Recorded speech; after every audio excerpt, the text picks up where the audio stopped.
नमस्ते। आज हामी नागरिक एप मोबाइल डिभाइसमा कनेक्ट नहुँदाखेरि अथवा चारवटा डिभाइस तपाईँहरूको कनेक्ट भइसकेछ र अब पाँचौँ डिभाइसमा कनेक्ट गर्नु खोज्दाखेरि कनेक्ट भइरहेको छैन। त्यो कन्डिसनमा हामीले कसरी चाहिँ नागरिक एप मोबाइलमा इन्स्टल गर्ने त त्यो तपाईँहरूलाई सिकाउन गइरहेको छु। भिडियो अन्तिम सब हेर्नु होला। सुरुमा त तपाईँहरूले ब्राउजर खोल्नुपर्ने हुन्छ। ब्राउजरमा अब तपाईँ पीसीमा खोले पनि भयो अथवा मोबाइलको ब्राउजरमा क्रोम खोले पनि भयो। त्यहाँ तपाईँहरूले यो सर्च माथि बारमा गएर nagarikeapp.gov.np नागरिक NAGARIKAPP.gov.np भनेर टाइप गर्नु होला।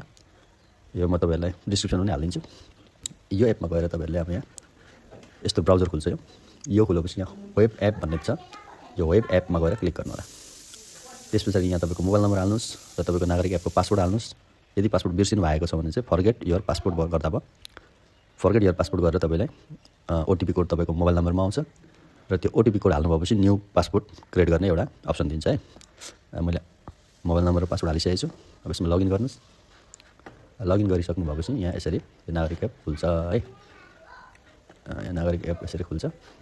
तपाईँले यहीँबाट पनि अब तपाईँले चलाउँदा हुन्छ। नागरिक एप सबै आउँछ यहाँ। अब डिभाइसमा कनेक्ट गर्नलाई चाहिँ तपाईँको 4टा डिभाइस फुल भइसकेको छ भने अब डिभाइसहरू डिलिट गर्नुपर्ने हुन्छ। त्यसको लागि हामी यहाँ सेटिङमा जान्छौँ। सेटिङमा गएर यहाँ माई डिभाइस भन्ने आउँछ है। यो माई डिभाइसमा अब यहाँ तपाईँहरूले कतिवटा डिभाइसमा कनेक्ट भएको छ त्यो सबै यहाँ देखाउँछ। यहाँ डिलिट भन्ने छ, त्यसलाई डिलिट गरेर तपाईँले अब न्यू डिभाइसमा कनेक्ट गर्दाखेरि चाहिँ कनेक्ट हुन्छ है। त्यसरी तपाईँहरूले समस्या समाधान गर्न सक्नुहुन्छ। हस् त, धन्यवाद।